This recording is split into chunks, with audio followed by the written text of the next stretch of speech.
In just 3 days of knowing my son's father, I asked him to have a baby. And we did. Let me tell you what happened. My name is Chidinma Menakaya, and I am currently living in Nigeria, West Africa. If you watch the previous video, you'll see how I felt comfortable with coming here. But let me tell you what happened after that. A lot happened after that, but let me kind of tell you a synopsis of what happened. I hope that's the right word.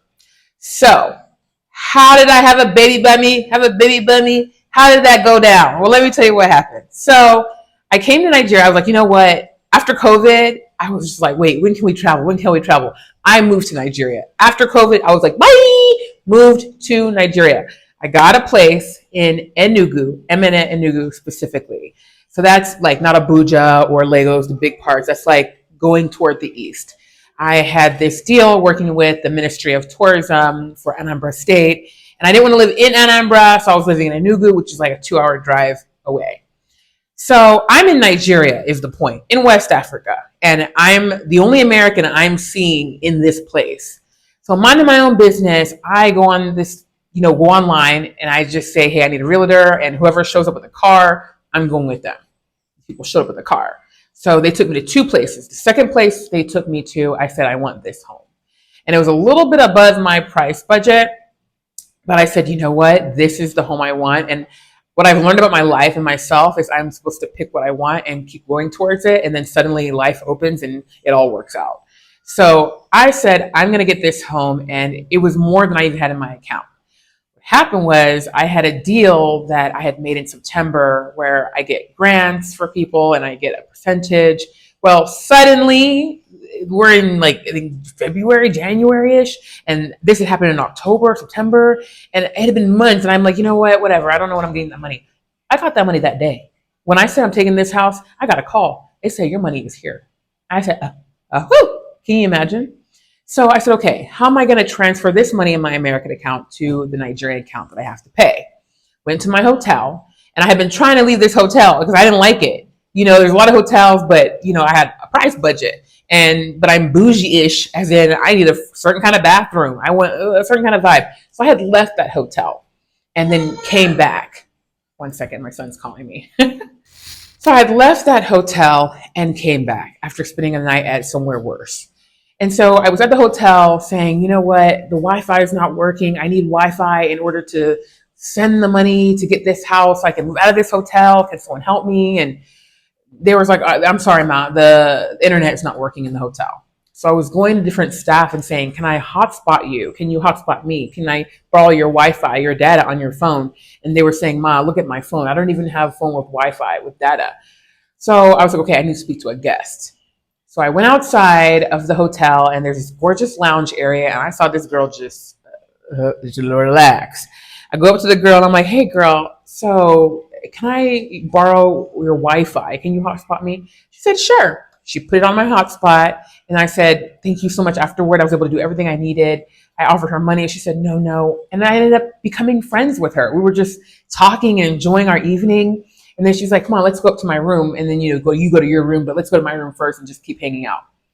So I go up to her room in her hotel. This is, yes, Enugu, Nigeria. And I'm just talking to her. And suddenly the door pops open. And this man walks in. Oh, it's so hot out there. Oh my God, I'm so hot. And I'm like, what's wrong with you? Are you in Nigeria or something? Why are you hot? Make this joke. And everyone's like, hee, that's so funny.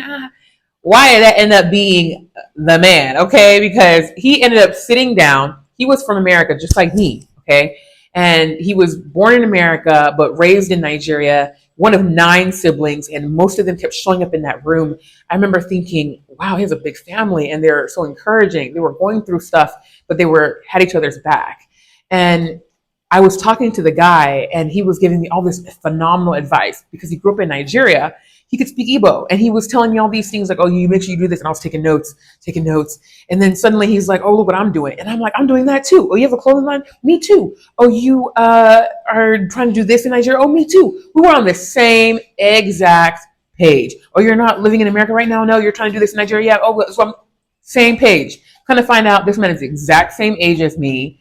And like, we were just like, yeah. I mean, I finally was like, man, this is crazy. I like being around him and listening to what he has to say, and I'm, having a good time. We were hanging out. The third day, I was just like, I'm not sleeping with you with this, whatever. I said, you know what? Do you want to have kids? And he said, hell yeah, you're tall, good looking, and smart. Let's do it.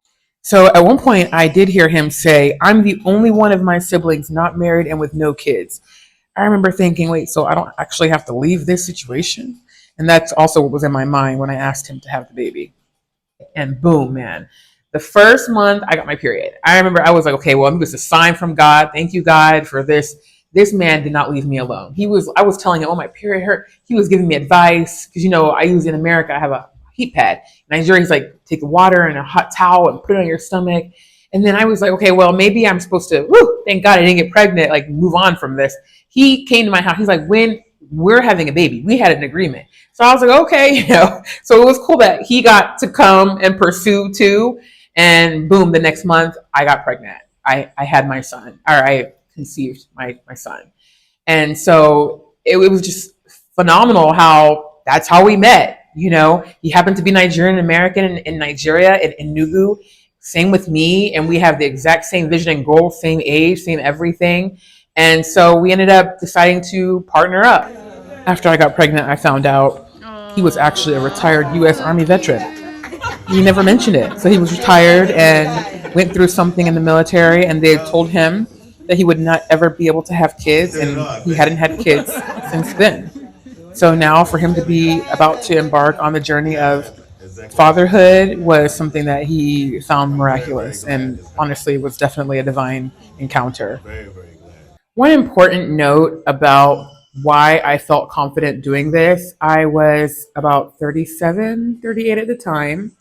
And not only that, a mentor of mine in her late 60s that didn't ever have any children had told me that she had just been waiting for the perfect man, just waiting and waiting. And if she could do it all over again, she would just go up to any man and say, hey, have a baby by me.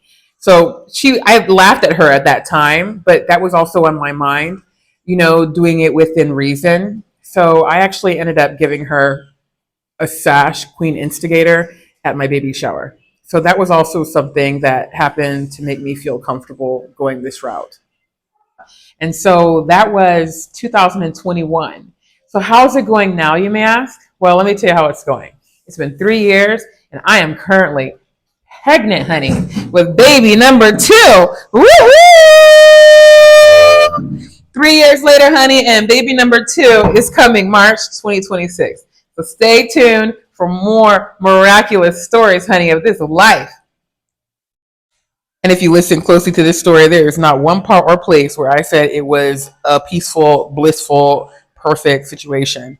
It has been that bad. It's just been growth. I think any journey is about the journey and not destination. So the journey has definitely been a learning curve and an amazing experience. To be honest, we work well together, and I'm very proud of us.